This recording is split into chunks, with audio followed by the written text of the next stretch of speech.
I'm a Cam 870 man. I've been unfaithful before with a PPS shotgun, and that left me feeling dirty. But I am playing the field again, this time with the Dominator DM870 pump-action shotgun.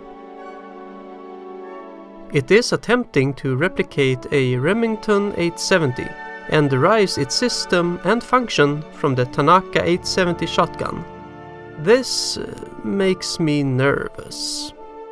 The box is ever so slightly torn, and that could be why it was on sale.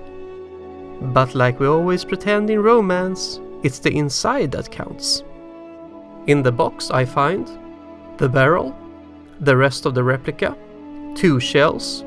Don't worry, I got more. I ordered red. Guess this is it. And a manual/safety sheet. Assembly is straightforward. Remove the end cap. Align the barrel with the receiver and magazine tube. Push it into place. And screw on the end cap. Then I make sure the replica is safe, without any surprises in the chamber or magazine tube. With that done, let's have a closer look at the material. The forend, the trigger guard, and stock are made of a good quality polymer. Everything else is, according to Dominator International, made out of steel. I do not know which specific alloy it is, but I like it.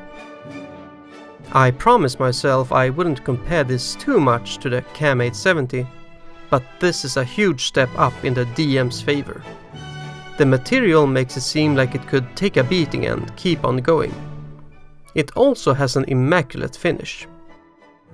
There are holes pre-drilled in the receiver to accept Picatinny, sights, and other miscellaneous to fit most preferences. But you must buy the ones supplied by Dominator, since they set their own standard.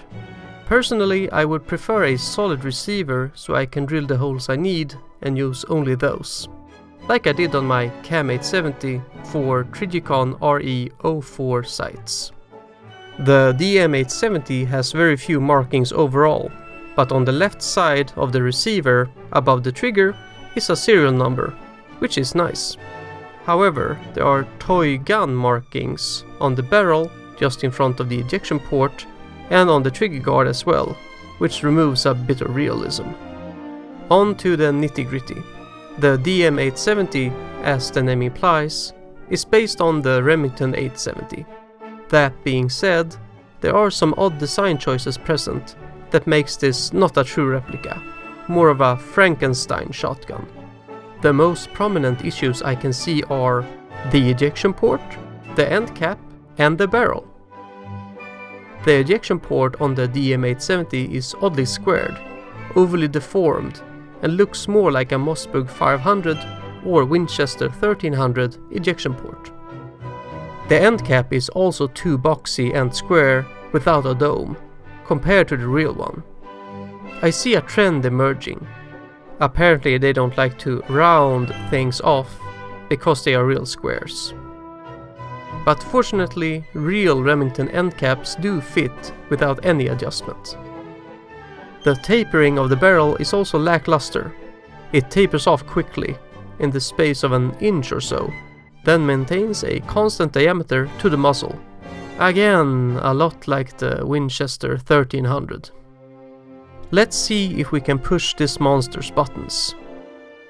The magazine spring is springy, the forend is pumpy, the shell carrier carries the shell, the bolt pushes the shell into the breech, the trigger activates the firing pin, which then fires the shell. The safety makes me safe, and if I need a quick abortion, the action release will release my action, allowing me to empty my load safely. The good thing is that everything works, but there is room for improvement. For example, the substantial slack in the action of this replica. There's about 10 to 12 millimeters of slack in the forend. Now, slack is inevitable due to tolerances, but this large amount is detrimental to the overall handling. Aside from this issue, I am really impressed with how the Dominator DM870 handles. The action is smooth like butter. I can't stress that enough. It's the best racking airsoft shotgun I've ever experienced, and the major reason to buy one. And the steel construction and the welded magazine tube shows that the manufacturer went the extra mile. It's even strong enough to reload, Arnold style. Over to the shells. Dominator wants you to buy their own proprietary CO2 fill tool, which uses 12 gram CO2 capsules. But any 12 gram CO2 fill tool will work, like this one. This will be quite expensive in the long run. To prepare a shell, I place it on a flat surface. Insert the fill nipple in the valve and push down to fill the shell. Lastly, I insert 3 BBs, which is the maximum amount. This is due to the shells being based on the cursed Tanaka design, which is why so many people are hesitant to adopt the DM870. A true shotgun has more than 3 birdshot BBs leaving the muzzle. It is not only the number of BBs that's limited, but also their size. They can only be heavier or lighter. You don't get the full shotgun experience like with the CAM870, where you can imitate birdshot, buckshot, or whatever fits through the muzzle, like my homemade slugs. Don't think I'm gonna shoot anybody with those though. But I could, but I shouldn't. But I want to. You can't use CAM870 shells in the factory DM870, which is rather heartbreaking. The main reason for this is that the design incorporates an inner barrel. I'm not even going to try a live CAM870 shell, since the BBs in the shell must line up with the inner barrel. Otherwise, probable disaster? The inner barrel aids in increasing distance and accuracy, which is nice. But on the other hand, this decreases spread, which is unacceptable for a shotgun. Personally, when I pick up a shotgun, I expect a swarm of BBs to exit the muzzle and spread over a wide area. I don't want what is basically an M16 set to 3-round burst. This replica will never see the field in its current configuration, since it doesn't fill the role of a shotgun. I would rather pick a CAM870, or if I need reach and accuracy, a rifle-length AR. That being said, hopefully I can make this replica field ready by converting it to fire APS shells in the future. I think it is worth the effort, since it is made out of steel and the superbly smooth racking action, but time will tell.